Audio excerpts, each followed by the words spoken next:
درخواست میں یہ بھی استدعا کی گئی کہ کمیشن کو کہا جائے کہ وہ TOR بنائے اور عدلیہ پر دیگر الزامات کی بھی چھان بین کرے۔ اس میں سیکرٹری قانون اور چاروں صوبوں کے محکمہ داخلہ سیکرٹریز کو بھی فریق بنایا گیا، اور اس میں یہ بھی کہا گیا کہ آڈیو جعلی ہے یا اصلی ہے، اس کا تعین کرنا ضروری ہے۔ عدلیہ کو اپنے نام کے تحفظ کے لیے آزاد خود مختار کمیشن تشکیل دینا چاہیے۔ ساتھ انہوں نے یہ بھی کہا کہ تاثر یہ ملتا ہے کہ عدلیہ بیرونی قوتوں کے پریشر میں ہے، اس تاثر کو ختم ہونا چاہیے۔ اب یہ الزام کون لگاتا ہے؟ مریم نواز اور یہ جو خاص گینگ ہے یہ الزام لگاتا ہے۔ اچھا، اس پوری پٹیشن میں یہ نہیں کہا گیا کہ ان لوگوں کو عبرت کا نشان بنا دیا جائے جو عدلیہ پر حملے کر رہے ہیں، عدلیہ کو بدنام کرنا چاہتے ہیں، عدلیہ کے حوالے سے جھوٹے الزامات لگاتے ہیں اور عدلیہ کے خلاف باتیں کرتے ہیں۔ کہیں ایسی بات نہیں کی، اور صرف یہ کہا کہ تاثر یہ جا رہا ہے کہ بیرونی قوتیں ملوث ہیں اور وہ پریشر میں ہے، عدلیہ آزاد نہیں ہے، عدلیہ اپنے فیصلے خود نہیں کر سکتی، عدلیہ کے یہ مسائل ہیں، اور اس وجہ سے عدلیہ کو ان معاملات کو دیکھنا ہوگا اور کمیشن مقرر کرنا ہوگا۔ یہ ایک درخواست دائر کی گئی جس کے اوپر جو سماعت کے لیے مقرر کر دی ہے اسلام آباد ہائی کورٹ نے، اور یہ بھی آج صبح اس کے اوپر سماعت ہوگی اور چیف جسٹس اسلام آباد ہائی کورٹ اس پر سماعت کریں گے۔ میں یہ سمجھتا ہوں کہ مریم نواز اور شاہد خاقان عباسی کے خلاف جو درخواست تھی اور توہین عدالت کی، اس کے اوپر جو آنریبل چیف جسٹس ہیں من اللہ صاحب، میں ان سے اختلاف کرتا ہوں ان کے فیصلے سے، اور میں یہ سمجھتا ہوں کہ ان کا جو فیصلہ ہے قانون کے مطابق نہیں ہے، اور یہاں پر یہ نظر آتا ہے کہ ہمارے ہاں جو قانون ہے اس میں فلیکسیبلٹی ہے، اس کو جس کے لیے جدھر موڑ دیں وہ مڑ جاتا ہے، اور اس کے لیے نہیں دیکھا جاتا کہ آگے عوام پر کیا اثر جائے گا۔ اگر تو عدلیہ اپنا وقار بحال کرنا چاہتی ہے تو عدلیہ کے اوپر کوئی بیرونی پریشر نہیں ہے، عدلیہ کو خود ذمہ داری کے ساتھ قانون کے مطابق فیصلے دینے ہوں گے، اور جہاں عام آدمی، میں بطور وکیل آپ کو بتا رہا ہوں، ہم سارا دن عدالتوں میں پیش ہوتے ہیں، جہاں ایک ینگسٹر جا کر پیش ہوتا ہے اس کے لیے جو ریلیف کا کرائٹیریا ہے، اور جہاں ایک بڑا آدمی جس کا فیس عدلیہ جانتی ہے، جو عدلیہ میں یا بار کونسل میں یا بار ایسوسیشنز میں جس کا بڑا نام ہے اور جو ایک اثر و رسوخ رکھتا ہے پولیٹیکلی بار کے اندر، اس کے لیے ہمارے ہاں الگ کرائٹیریا ہے۔ اب آپ دیکھیں شریف خاندان کا سٹیج آتا ہے تو ہماری سول عدالت فائلیں تک نہیں دکھانے کو تیار کہ اگر جاتی عمرہ کی پراپرٹی پر شریف خاندان نے کو سٹے لیا ہوا ہے تو وہ ججز جو ہیں آنریبل ہماری جو عدالتیں ہیں وہ فائلوں کی حفاظت پر بیٹھی ہیں، رکھوالی پر، اور جب انہیں کہا جائے کہ یہ فائل دکھا دیں تو ان کا عملہ کہتا ہے کہ جج صاحب نے منع کیا ہے کہ نہیں، فائل کو ہاتھ نہیں لگانے دینا۔ تو جب یہ سارا معاملہ سوالات اٹھتے ہیں تو میں یہ سمجھتا ہوں کہ دوبارہ جو پہلے مریم نواز اور جس طریقے سے شاہد خاقان عباسی کا معاملہ تھا ویسا نہیں ہونا چاہیے، بلکہ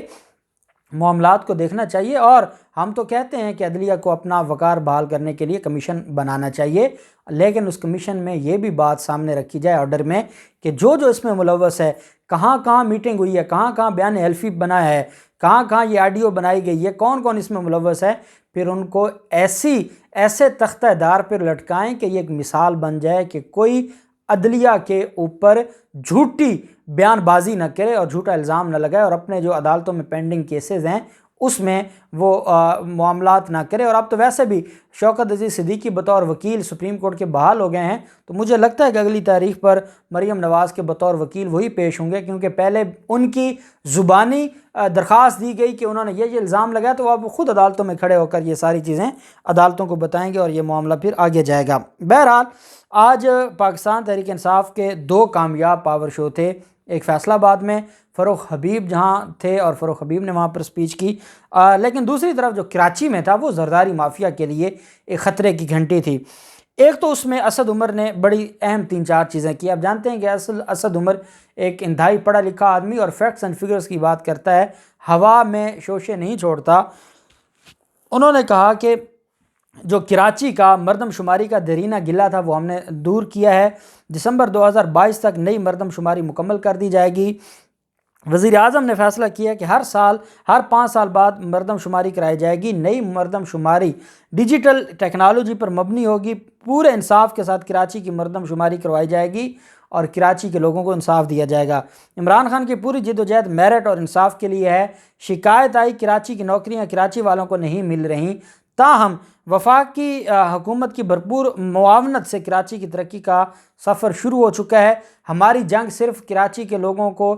ترقی دلوانا نہیں ہے، کراچی کی ترقی نہیں بلکہ زرداری مافیا سے لڑائی بھی ہے، جو نہیں چاہتے کہ کراچی میں حالات بہتر ہوں۔ صرف 10 سے 12 دن کا کام باقی رہ گیا ہے گرین لائن بس کا۔ 2 ہفتے میں وزیر اعظم عمران خان کراچی کا دورہ کریں گے اور اس کا افتتاح کریں گے۔ ساتھ انہوں نے یہ بھی کہا کہ سندھ میں چلنے والے نظام سے عام آدمی کو حقوق نہیں مل رہے۔ سندھ حکومت کے نئے بلدیاتی نظام کو مسترد کرتے ہیں۔ سندھ حکومت نے جعلی مقامی حکومت کا اعلان کیا۔ کراچی کی مقامی حکومت کے اختیارات سندھ حکومت نے چھین لیے ہیں۔ اسلام آباد میں ہم نے میئر